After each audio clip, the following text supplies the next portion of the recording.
বাংলাদেশের সর্বশেষ গুরুত্বপূর্ণ আপডেট সংবাদে আপনাকে স্বাগত। শুরুতেই সংবাদ শিরোনাম, পরে বিস্তারিত।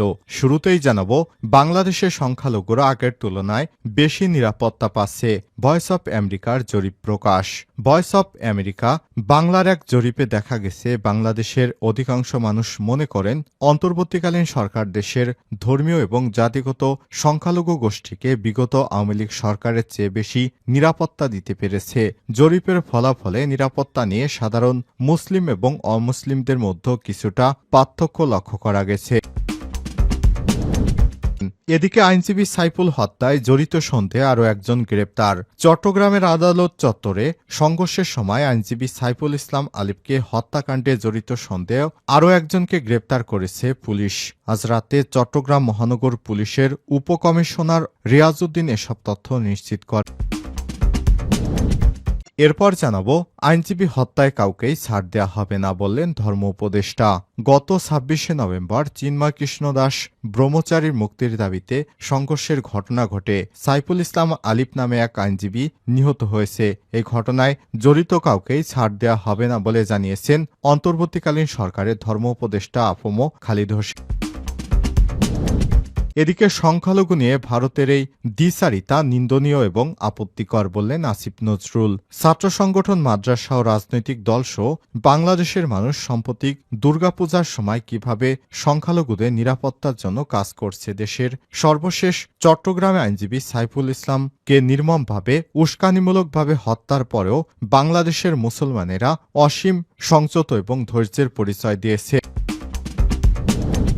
এবারে জানাবো, ঋণের দায়ে পালিয়ে বেড়ানো প্রতিমন্ত্রীর ভাই এখন শত শত কোটি টাকার মালিক। সাবেক গণশিক্ষা প্রতিমন্ত্রী জাকির হোসেন প্রত্যক্ষ এবং পরোক্ষ মদদে স্ত্রী, সন্তান সহ স্বজনেরা অবৈধভাবে গড়েছে সম্পদের পাহাড়। গত ৫ বছর আগেও ঋণের দায়ে যারা পালিয়ে বেড়াচ্ছিলেন, আজ তাদের এত সম্পদ কোত্থেকে এলো? জনমনে এই প্রশ্ন দেখা দিয়েছে। জাকিরের মন্ত্রিত্ব থাকাকালে তার ছোট ভাই মুস্তাফিজুর রহমান রবিন ছিলেন এলাকার স্বঘোষিত স্বরাষ্ট্রমন্ত্রী। এবং সর্বশেষ জানাবো, আল্লামা দেলোয়ার হোসেন সাঈদীর ভবিষ্যৎবাণী সত্যে পরিণত হয়েছে। রেজাউল করিম। আল্লামা দেলোয়ার হোসেন সাঈদী ভবিষ্যৎবাণী, এমন দিনে আসবে তারা পালানোর জন্য ইঁদুরের গর্ত খুঁজে পাবে না, সত্যে পরিণত হয়েছে মন্তব্য করেছেন বাংলাদেশ জামাতে ইসলামের কেন্দ্র কর্মপরিষদ সদস্য ও ঢাকা মহানগর উত্তরের সেক্রেটারি ড মোহাম্মদ রেজাউল করিম। প্রিয় দর্শক, এতক্ষণ শুনছিলেন সংবাদ শিরোনাম, এবারে বিস্তারিত। তবে তার আগে বন্ধুরা, অনুরোধ থাকবে সংবাদটিতে একটি লাইক দিন। এই চ্যানেলে আপনি নতুন হয়ে থাকলে আমাদের সংবাদটি দেখতে দেখতে চ্যানেলটি সাবস্ক্রাইব করে রাখুন। কমেন্ট করে বন্ধুরা আপনার মূল্যবান মতামত জানিয়ে দিন আপনি বিশ্বের কোন দেশ থেকে বা বাংলাদেশের কোন স্থান থেকে আমাদের সংবাদটি দেখছেন এবং শুনছেন। এবারে বিস্তারিত। বাংলাদেশের সংখ্যালঘুরা আগের চেয়ে অনেক বেশি নিরাপত্তা পাচ্ছে।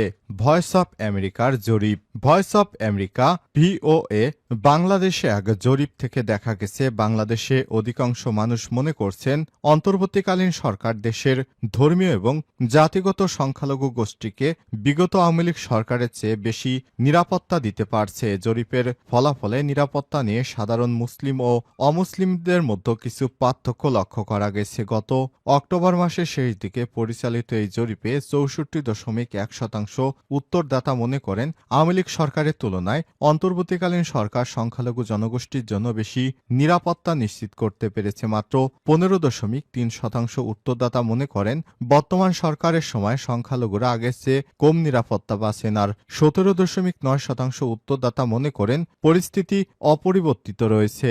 জরিপে ১,০০০ উত্তরদাতাকে বর্তমানে অন্তর্বর্তীকালীন সরকারের আমলের সঙ্গে সাবেক প্রধানমন্ত্রী শেখ হাসিনার শাসনের তুলনা করতে বলা হয়েছে। বাংলাদেশের জনতত্ত্বের সঙ্গে সামঞ্জস্য রেখে জরিপের জন্য ১,০০০ উত্তরদাতা বাছাই করা হয়েছে। উত্তরদাতাদের মধ্যে সমান সংখ্যক নারী ও পুরুষ ছিলেন, যাদের মধ্যে ৯২.৭% মুসলিম। উত্তরদাতাদের মধ্যে অর্ধেকের একটু বেশি বয়স ৩৪ বছরের নিচে। উত্তরদাতাদের প্রায় ১/৪ শহুরে মানুষ।